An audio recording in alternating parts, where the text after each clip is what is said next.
Hello and welcome to Civil War Weekly, the podcast that answers the question, what happened this week in the American Civil War? I'm your host, Tim Patrick, and this is episode 108, April 10th to April 16th, 1863. Last week, we had another Union attempt to take Charleston Harbor. This is going to be the relative end for Admiral Samuel DuPont. Likewise, it will be the end of Admiral Foote, who is sent to replace him, but will not make it, dying from Bright's disease in June. We also began to really introduce the Chancellorsville campaign. Before we know it, we're going to be fighting that battle, which is pretty crazy to believe. This week, we have a good handful of events. We'll be jumping around just a little bit, but I think order-wise, let's take a look at the end of the week and kind of work our way back. Before we do that, though, just a quick plug for the Patreon. Once again, by the time this episode airs, we should be having our next Patreon episode posted. That's going to be a movie review for the John Wayne movie, also with William Holden, The Horse Soldiers, and that's going to connect very well with actually what we got going on next week. It's also going to pair fairly nicely with a raid that we have this week, although that movie is not based on the Abel Streight raid, but it gives us sort of something to go off of as well, so we can kind of maybe compare and contrast those two events. So if that sounds like something that would interest you, you want to hear that, there is a link to the Patreon in the show description, and of course, the proceeds go to the general upkeep of the show, and they are greatly appreciated. Let's go ahead and head to Louisiana. So, in connection with Grant's potential moves on Vicksburg, Nathaniel Banks and his command at New Orleans would also be involved. They would be tasked with moving on Port Hudson, sitting just above Baton Rouge. If you recall, a strong position just like Vicksburg that could impede any traffic on the Mississippi River. To get at Port Hudson, however, was not going to be an easy task. Banks would advance his 19th Corps further west from New Orleans to gain a footing on the Atchafalaya River, which tracks north. This is also going to be known as the Bayou Teche Offensive. It will be known as at least one of the Bayou Teche offensives because this area is sort of going to be traded back and forth. It's sort of the equivalent of, say, Northern Virginia and some of that territory that we see where the armies are moving in and out. So it is more of a Louisiana version of that. It is going to be important to securing more cotton, which could be used as a source of income by the federal government. Banks could use the river to build bases of supply and even cut onto the Mississippi River north of Port Hudson, and at least this was going to be his plan. Major General Richard Taylor and his Louisiana Department was in the way, occupying earthworks known as Fort Bisland in the area. Clearing away Taylor was going to be necessary for any movement further north. The District of Louisiana does have some interesting units, including the Crescent Regiment, as we have talked about before, as well as the 10th Louisiana Battalion, also known as the Yellow Jackets, getting their name from the yellow cotton suits they wore when initially enlisting. Taylor also has Sibley's Texas Brigade, making another appearance, maybe the first one even since their failed invasion of New Mexico we talked about back in 1862. Overall, he probably has some 4,000 men, giving him a severe disadvantage, but nonetheless could harass any northern thrust by the enemy. The 19th Corps also has some interesting names, many of which we have already talked about. Banks would, for a time, not until later in the campaign though, have as his chief of staff Charles Pomeroy Stone. Interestingly, Joe Hooker had asked Stanton to reinstate Stone, but Stanton had declined. Sort of goes to show you exactly how much Stanton ended up disliking McClellan and his sort of supporters. Charles Pomeroy Stone, from all the way back in Ball's Bluff, being a victim and also Fitzjohn Porter. We can also classify Fitzjohn in that category. Stone will be in the Chief of Staff role for the Port Hudson campaign, as well as the Red River campaign, which we're going to get into in 1864. Divisions in the Corps are commanded by Christopher Auger, who we met at Cedar Mountain, as well as Cuvier Grover and Thomas Sherman, if you remember, the disappointing mistaken brother of William T. Another was commanded by Halbert Payne, a Republican who would go on to serve in Congress for the state of Wisconsin. Later in the campaign, this corps will be supplemented by several regiments of U.S. colored troops, forming a Corps d'Afrique. Also interesting is that Banks will also have a good amount of loyal U.S. Louisiana regiments under his command. Another great example of sentiment shifting amongst those in the South. Indeed, a state like Louisiana, and soon enough Mississippi, is going to lose their zeal for the cause and Southern independence after, say, a New Orleans falls, and there is a zero prospect of the Confederacy getting it back. If you can't hold on to your largest city, and arguably most important city, then things are not going to bode well. On April the 9th, Nathaniel Banks would begin his operations by landing some 15,000 men at Brashear City, and then moving up Bayou Teche toward Franklin. Fort Bisland was situated on the way to Franklin, posing an obstacle. Sibley has his Texas men and some 18 artillery pieces arrayed on both sides of the Teche Bayou, ready for a potential federal assault. Banks and his men would assault through sugarcane fields at the Confederates on April 12th. Not budging them from their position, the two sides would settle for an artillery duel. Sibley was ordered by Taylor to conduct an early morning assault to maybe relieve some of the pressure.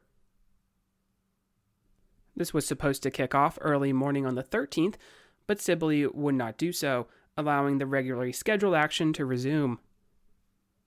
We can probably assume from what we know of Sibley that he was maybe drunk when he received those orders, but perhaps that is a little too unfair. Flanking movements and assaults were turned away by the rebels. Meanwhile, the Confederates steamed down a gunboat, which should have looked familiar to the Union forces, as it had been captured by the Confederates. The Diana would engage the Federals, but a lucky shot would pierce her armor and force her to withdraw. Banks would prepare for a general assault, but call it off, as we will soon see why. Taylor would realize that further resistance was going to be futile, so he called for a withdrawal. Casualty figures are hard to tell, but it is listed as maybe 230 on the Federal side against 450 on the Confederate side. It's always interesting. So most of the time in the Civil War, when you have a attacking force, they're going to suffer more casualties, right? But in this particular instance, especially in these farther reaches of the war, it's sort of going to be a trickle-down effect for the Confederate armies. They're going to be less supplied, so they're going to have inferior weapons, and the Union armies are still going to have a very large advantage in artillery. And if the Confederate forces are not having, say, as many rifled pieces as the Union have, if you're going to get into an artillery duel, then there are probably going to be more casualties inflicted on the part of the South. Now, while the main force was occupied by Fort Bisland, Cuvier Grover and his division would actually land near Franklin, Louisiana, in an effort to cut off Taylor and his force.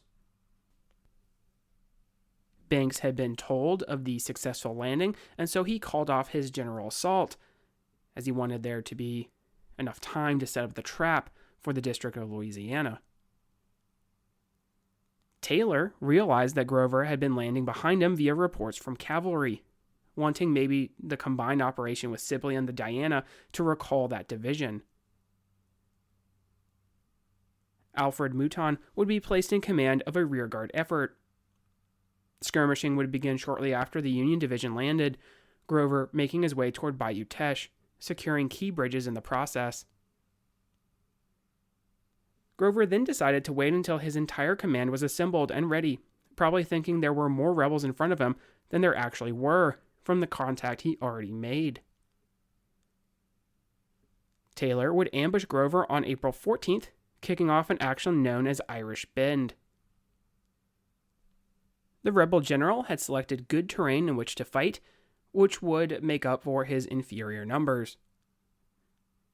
Still, there would be sufficient pressure on his line, which would cause the Southerner to order a charge out from the wooded terrain. The Federal line was broken, but quickly stabilized with a counter-strike. The Diana would return and help in the fighting, which probably was another reason why Grover thought he was facing a larger force than he was. This would cause the Federals to stop their advance, and in so doing, they would allow Taylor to escape with his army toward New Iberia, further to the west. Grover would shortly link up with Banks, who was taking his time coming up from the bayou. Irish Bend would result in 353 Northern casualties compared to an unknown number of rebels, although Union sources cite at least 21 killed. Overall, this would be a campaign of missed opportunity for Banks. He very well could have destroyed Taylor and his entire force during these engagements. As it was, he would advance up the Teche region in pursuit of the rebels. Tom Green would be dispatched to engage the Federals at a place called Vermilion, destroying a bridge there and allowing for the Confederates to escape all the way to Shreveport. Banks and his army would capture much in terms of sugar and cotton, sending it back down the bayou so that it could be shipped north. Many escaped slaves would make their way south as well, some of them forming large parts of future U.S. colored regiments. Unfortunately, though, the Federals would not occupy this region. Some of the force would be sent back south as Banks made his way toward Port Hudson. Originally, he had been ordered to support Grant and join in on the effort to capture Vicksburg, but the 19th Corps would move to Port Hudson to begin the siege there soon enough. We're going to talk about it when we get into May, but this is going to create an interesting dynamic between Grant and Banks.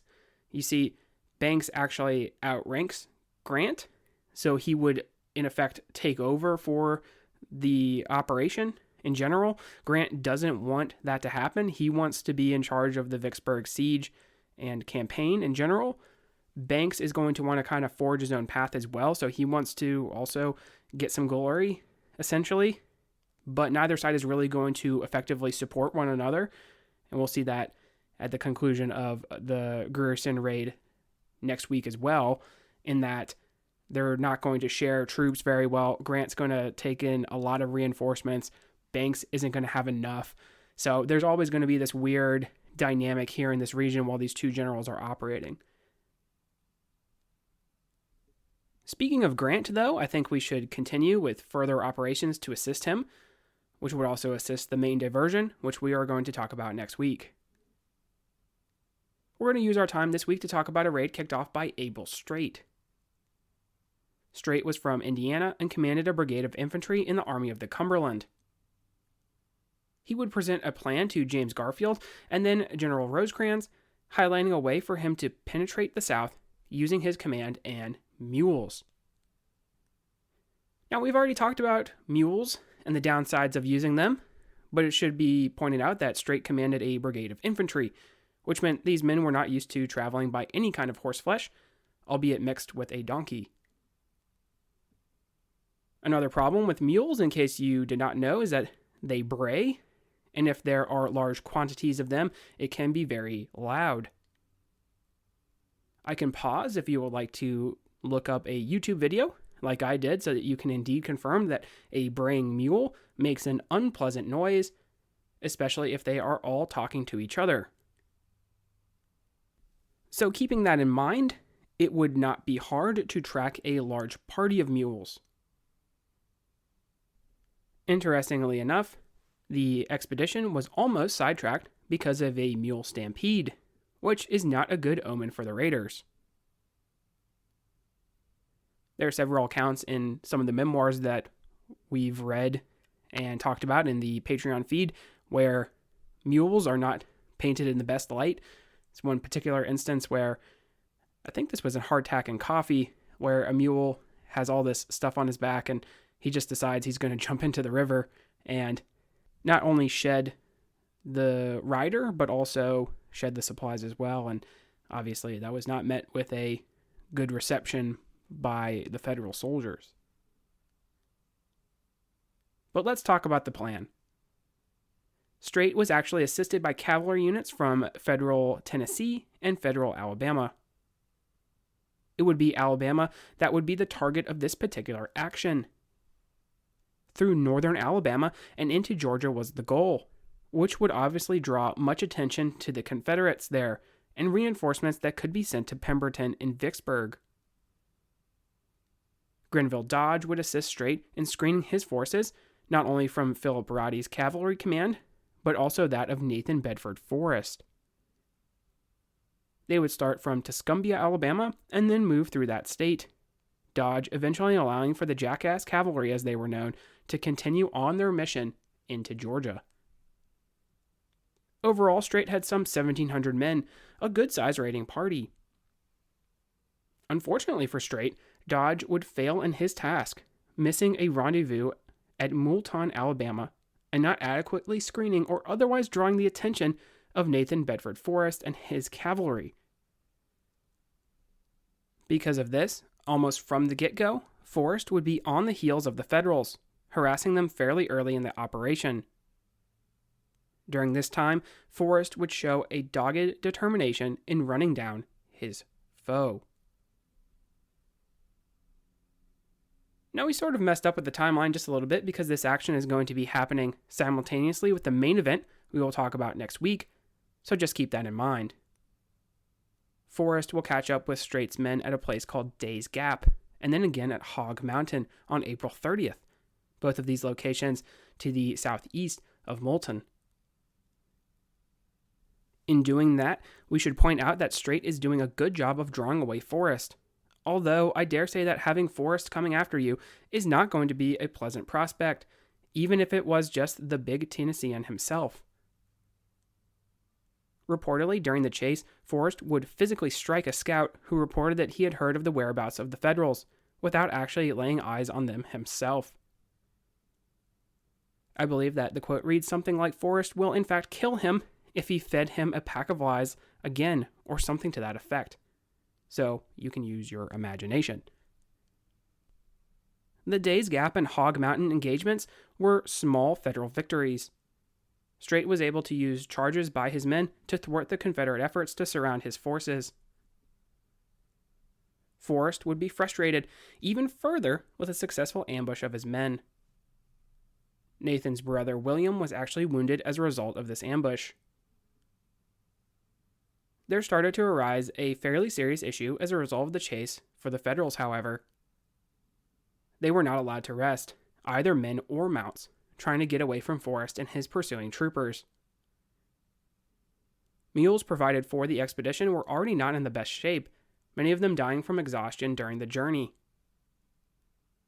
It was hard to replenish so many losses from the countryside.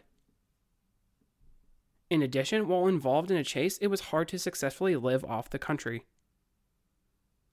In a raid like this, that's going to be the idea, is that you're going to be able to draw off the southern population, and especially if it's in an area that has not really seen a whole lot of war, this could be a good strategy. But if they're not allowed to do that, then the infantrymen who are turned cavalry are not going to be in the best of physical conditions. Streight realized he could not continue with the way things were going. If he could make it to Rome, Georgia, he could use earthworks there to defend against the attacking cavalry. One could perhaps make the connection that he figured Forrest may not want to have a repeat of Dover, which occurred earlier in the year. But getting there was going to be a major problem. Streight would reach Gadsden, Alabama, and set up defensively across Black Creek. The Federals had successfully destroyed a bridge, which stymied the attacking Forrest. Luckily for Forrest, though, he would run into 16-year-old Emma Sanson, who would inform Forrest of a ford nearby. Riding with Sansom, Forrest would allow the teenager to show him the spot, making sure to shield her from the fire of the Northerners. This would allow for the Confederates to cross the creek and continue after Streight. Forrest would then make sure to safely return Sansom, requesting that one of his killed troopers be buried before moving on. This is just going to add into the mythological story, say, of Forrest. This kind of antidote, while most likely true, and maybe embellished just a little bit, is just going to go more toward his legend. For Streight, the options were starting to run out. Militia at Rome had turned away an attempt by his men to enter the town, and his ammunition was running out, some being damaged in the numerous crossings. On May 3rd, Forrest would catch up to him at Cedar Bluff, Alabama. In so doing, he would use his trademark deception in making Streight believe he was surrounded and outnumbered. After the surrender, the Union colonel would cry foul and wish to renew the fight. But the chase was over, Forrest having captured some 1,500 men at the loss of 65 casualties during the fighting. Streight would spend some time in Libby Prison and remarkably tunnel out in 1864, returning to command in the West. After the war, he will become a senator from Indiana. For Forrest, the raid would have a very different outcome. During the Battle of Days Gap, a lieutenant of artillery, Andrew Gould, would abandon his guns, allowing them to fall in the hands of the enemy. Rather than carry them off and hinder their flight, the Union troopers would spike them. Now, something we should know about Forrest is that he really likes his artillery. You remember he liked to use them in unconventional ways, like advancing his artillery with no support, something that your normal Army officer in the Union Army would probably not even think of. So the loss of the guns was going to be irritating to the cavalry officer. He would consider Gould a coward and have him transferred from his command. Gould would afterward confront Forrest about the transfer on June 3rd, which led to an argument where Forrest confirmed his belief that Gould was, in fact, a coward. Not one to shy away from saying what he was thinking, was Forrest.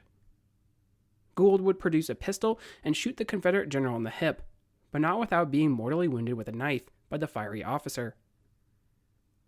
Forrest would actually chase out after Gould through the streets, causing quite the scene, making sure to arm himself before he went. That's definitely also, I don't really know what's scarier, to have Forrest riding after you if you're a federal cavalryman, or chasing you with a pistol and a knife through the streets, you having also tried to kill him. Those two things don't sound like they would be particularly pleasant. Forrest would actually chase him away from receiving medical treatment. Reportedly, though, he would renege and allow for Gould to seek medical help. Gould would die from his wounds, perhaps requesting forgiveness from Forrest before expiring. Forrest was actually deemed to have received a mortal wound as well. Amazingly, he would recover in time to participate in the Chickamauga campaign in September of 1863. Once again, and we talked about it during the Abel Streight raid, this is going to add toward just the legend of Forrest, these kinds of stories. We can switch gears and head into Tennessee. Now, this action actually occurred before Straight's raid, and it's important to note that because Nathan Bedford Forrest is involved as part of Van Dorn's cavalry. So far in Tennessee, it has been mostly jockeying for position with the cavalry from the north and the south. The First Battle of Franklin is no different. If you remember, Franklin is north of Thompson Station, but south of Brentwood. Gordon Granger would believe that Van Dorn was actually conducting another raid on that town, important for the railroad if you recall. General David Stanley was already in the process of checking Van Dorn when Granger came to the conclusion that he should assault the enemy. Van Dorn was taken by relative surprise by the 4th U.S. Cavalry, which captured a battery. Forrest would counterattack and push the Federals back. The attack, while not gaining too much, would cease Van Dorn's operations in the area. We are getting very close to the start of the Tullahoma campaign, so stay tuned for that. Finishing up this week, we have the small but fairly important siege of Suffolk. From the last few episodes, we have started to introduce Longstreet's operations away from the Army of Northern Virginia. Of course, there is an obvious problem with Longstreet being away from the main army, which we're going to get into in due time. As far as the gathering of supplies went, it was very successful for the Confederacy, just like D.H. Hill's operations in North Carolina. There was a Union garrison at the town of Suffolk in southeast Virginia. While gathering the supplies necessary, Longstreet would put the city to siege. The town had been strengthened defensively by General John Peck, the Confederates constructing earthworks of their own to face them. Despite this, though, Suffolk was never truly cut off from being supplied. And it could be supplied from the Nazeman River, which flows into the James, right where that river empties into the Chesapeake Bay. Originally, the Confederates had an opportunity of direct assault, but declined. This is going to be a common theme for Longstreet acting on his own, so stay tuned for Knoxville. Peck would set up his defenses from the south, but did not pay too much attention to the river. The Federal commander should have been more worried about this area, especially because there was a resupply opportunity from this route.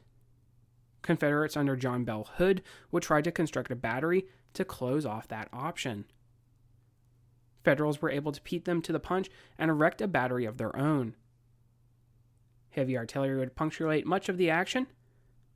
Union troops would also have a successful amphibious assault that would capture a battery and 130 prisoners at a place called Hill's Point. This was a great example of a good joint operation between the Army and the Navy, something we really don't see a whole lot of in the Civil War. Troop strengths on both sides were about 25,000 men, which did make it a very large amount of men in and around the city. If you were Longstreet, though, you probably would stack up your 25,000 men who are going to be mostly combat veterans against John Peck's relatively green command. However, Lee's old warhorse is going to get word that Hooker is launching his offensive, and before there could be any further operations, he's going to begin to break off the siege. Casualties were 260 on the side of the Union, compared to around 900 on the Confederate side. It was kind of like the siege at Washington we talked about with D.H. Hill. With the Federals contained, the rebels were able to forage, which was their main goal anyway, so both sides would claim success. Let's close it out there for now. We covered quite a bit today. We had the Bayou Teche offensive, which was kicked off by Banks in Louisiana. Abel Streight and his men mounted on mules will raid into northern Alabama, being chased by Forrest and his troopers. There was further cavalry skirmishing in Tennessee, and Suffolk in Virginia is placed under siege, which will lock up Longstreet and quite a large part of Lee's army right before the Battle of Chancellorsville. Next week we have 2 raids, one Union and one Confederate, that will affect both Hooker's and Grant's campaigns, so stay tuned for that. If you like what you hear, please make sure to leave a review. Posted in the description should be a link to the website as well as Patreon and Venmo information. Support for the general upkeep of the show is greatly appreciated. Feedback is always welcome. Questions, comments, concerns. The email is cwweeklypod@gmail.com. Thank you so much for listening and have a great week.